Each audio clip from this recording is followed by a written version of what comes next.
Hi everyone, this is DIY how to make wigs. In this channel we teach people how to make different kinds of wigs and everything about hair. So in this tutorial today I'm going to show you guys how to get the glueless wig using this elastic band. As you can see, I showed you this elastic in the picture. This elastic is the particular one that they use for the glueless wig.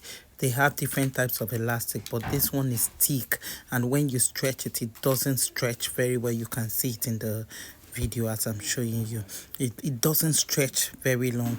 That's the one you can, this is the only one you can use to achieve the glueless wig. So I'm going to show you guys how to fix it into your full lace or your frontal.